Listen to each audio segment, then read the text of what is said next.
Nesta semana, o ex-presidente Lula esteve em Brasília. Na ocasião, como a Thalita acabou de falar, ele se encontrou com políticos e visitou o acampamento Terra Livre, que se reuniu com representantes dos povos originários de todo o país. Para falar sobre essa questão, nós conversamos agora com o Wellington Dias, ex-governador do Piauí. Boa noite, governador, seja muito bem-vindo. Olha, é um prazer, Cosmo Silva, você, aqui também, a Thalita Galha, é um prazer saudar aqui todos que nos acompanham aqui pela TVT. É uma alegria muito grande aqui do Piauí poder participar com vocês aqui desse momento. Maravilha. Governador, vamos falar desta agenda intensa do presidente Lula em Brasília esta semana, uma agenda onde ele se encontrou com políticos, aproveitou para conversar. O que você pode falar para a gente dessas agendas? Olha, primeiro eu tive o privilégio de participar a convite do presidente, não é, ali do acampamento Terra Livre, já um ato que acontece há bastante tempo, com a presença, chegou no pico a cerca de 8 mil indígenas aproximadamente, os povos das origens, como a gente chama.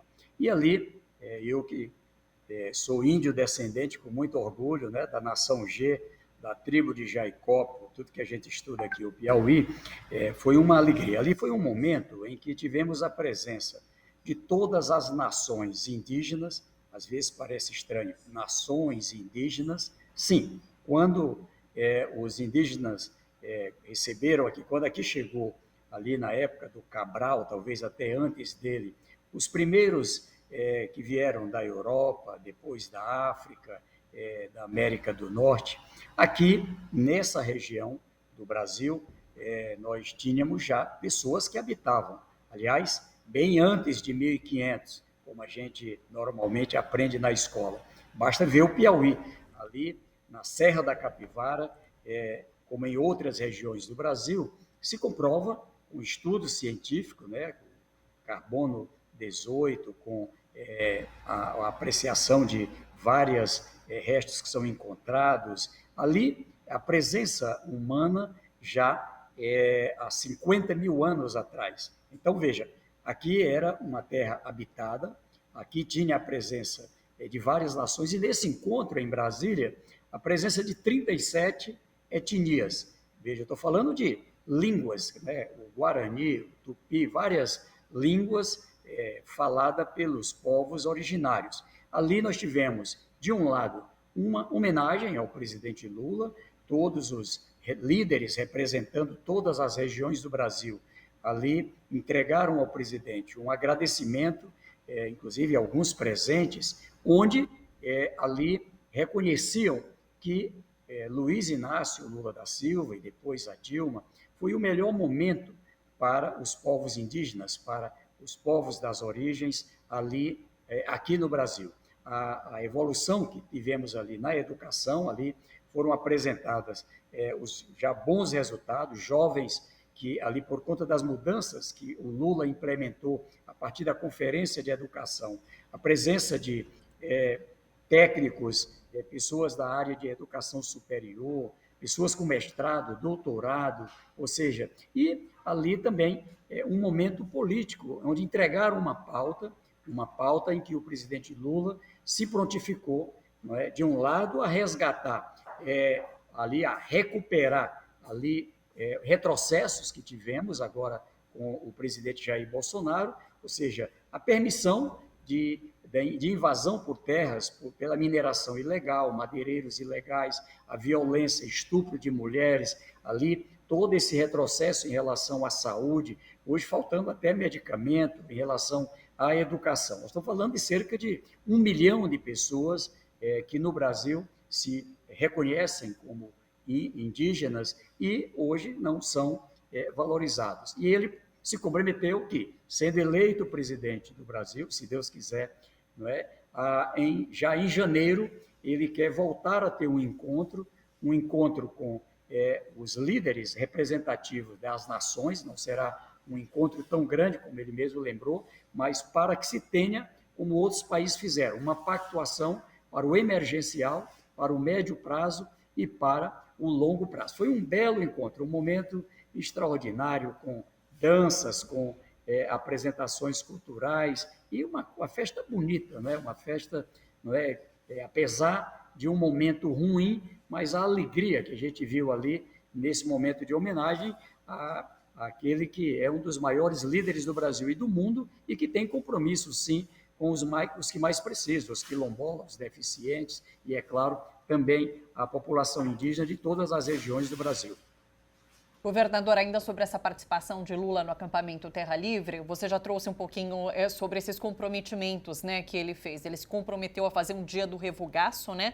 A deputada Joênia Wapichana fez esse pedido e ele se compromete a fazer um dia do revogaço, realmente anulando ações contrárias à população indígena que foram tomadas agora durante o governo Bolsonaro. E ele fala na criação de um ministério indígena, inclusive, pela primeira vez, né? Então, para surpresa, inclusive, de muita gente, ele fala sobre a criação desse ministério e ele abre, de fato, esse diálogo com a população indígena. Na sexta-feira, inclusive, quinta-feira, encontro com as centrais sindicais, ele também falou, né, que ele quer ampliar o diálogo com vários setores da sociedade. Você tem visto essas articulações, inclusive políticas, que ele faz em Brasília, tem a ver com isso, de fato, também? É abrir diálogo, seja com setores da sociedade, seja com setores talvez mais à direita neste momento. É isso que Lula tenta fazer nesse momento? Olha, Thalita, eu acho que quem acompanha toda a história, toda a trajetória de Lula, sabe que ele é um doutor nessa área da articulação, uma experiência, uma vocação, uma capacidade de diálogo com os diferentes, não só com os que são do lado dele, e isso é tudo que o Brasil precisa, Eu tive o privilégio de acompanhá-lo já esses últimos dias, e especialmente segunda e terça, nessas agendas de Brasília. Só para você ter uma ideia, ali antes da ida ao acampamento, nós participamos de um momento com as lideranças. Ali as lideranças colocavam sobre essa situação da violência, essa situação, não é, da dificuldade que vivem em várias tribos, em várias regiões do Estado. A presença de pessoas armadas, de pistolagem, os assassinatos, né? Ou seja, os Yanomami, que vivem uma situação delicadíssima. Então, veja, e ali o anúncio realmente foi uma surpresa para todos nós. Lá a gente sabia que ele ia participar dessa pactuação, já tinha sinalizado para isso na reunião preliminar. E quando ele externou, não, o momento é tão delicado que é importante ter uma área específica para cuidar, não é, desse resgate, desse momento de integração, desse momento de fazer, não é, com a presença indígena. E mais, além de ter uma área que seja comandado por alguém, não é, que possa legitimamente representar a população indígena. Então, eu acho que foi um momento especial. Eu destaco para ti, nessas agendas lá, a exemplo da articulação com as entidades do movimento sindical, ele também, em outra agenda que eu participei, dessa vez em São Paulo, também com a representação empresarial, ele tem dialogado também com segmentos, né, a academia, que vive um momento delicado, o pessoal da ciência e tecnologia, que vive um momento delicado, e o que o presidente Lula, e agora também a partir desse diálogo com o ex-governador Geraldo Alckmin, que foi também confirmado pelo Partido dos Trabalhadores, agora pela Federação, e agora estamos organizando para dia 7 de maio um evento extraordinário em que vamos tratar da Pauta Brasil. A Pauta Brasil, nesse 7 de maio, às 10 horas, no Anhembi, é um evento com líderes do Brasil inteiro, de variadas áreas, vai representar bem aquilo que está na cabeça de Luiz Inácio Lula da Silva. Ou seja, é mais do que uma eleição, pensa ele.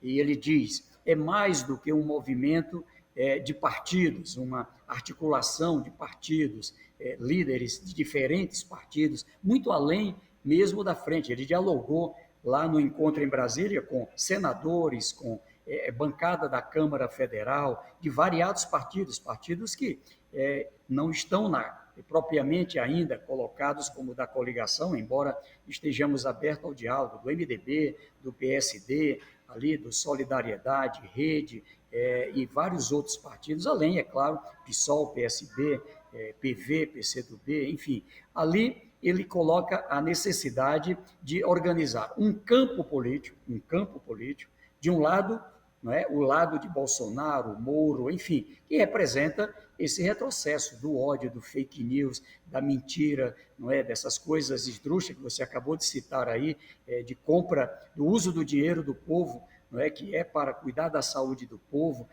feito com superfaturamento, na compra de ônibus, agora de tanta coisa em tantas áreas, aquilo que eu mesmo chamo de... a gente já ficou feliz em ver os avanços do mundo, em sair do papel moeda para o cheque, eu que sou bancário, né? Depois para o cartão de crédito, para o Pix, e agora o que aqui no Piauí alguns líderes chamam de dinheiro mental, ou seja, o governo Bolsonaro inventou o dinheiro mental, ele sai aí fazendo contratos fictícios, o dinheiro só existe na mente, ele não existe, né? Contratos para uma escola de 20 milhões que libera 200 mil e não tem fonte, não tem orçamento. Então, isso é uma coisa de uma gigantesca irresponsabilidade fiscal, não é? E há necessidade de cuidar disso. Então, o diálogo do presidente é preciso que quem defende democracia, quem defende que o país não pode ser destruído, quem defende as universidades, quem defende uma política ambiental com sustentabilidade, quem defende a soberania, sim, do Brasil, mas uma política de respeito, de paz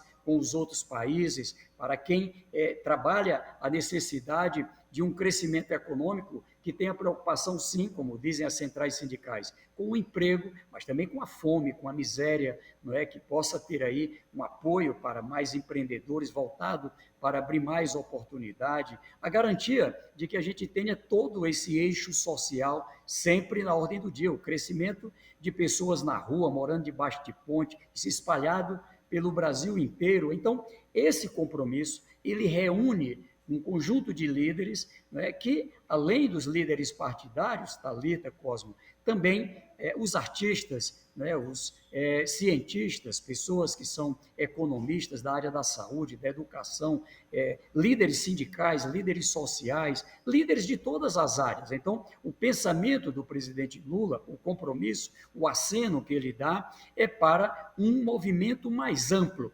não é? Ou seja, quem está do lado de cá e quem atravessou o Rubicão, quem foi lá para essa coisa ali do atraso. Então, eu acredito que dia 7 vai ser um momento grande, é o primeiro momento em que ele vai aparecer ali ao lado do pré-candidato, ele como candidato pré-candidato a presidente da República, colocando o seu nome, o ex-governador Geraldo Alckmin como o nome já também apresentado como pré-candidato a vice, mas muito além, não é, dos líderes que estarão lá, pré-candidatos a governador, a senador, federal, estadual, prefeitos, mas também lideranças, como eu falei, desses setores que têm compromisso com o povo, com a pauta do povo, com a democracia. A gente trazer o Brasil para essa pauta, seja no Congresso, seja na sociedade, seja nos debates, e, é claro, repito, um movimento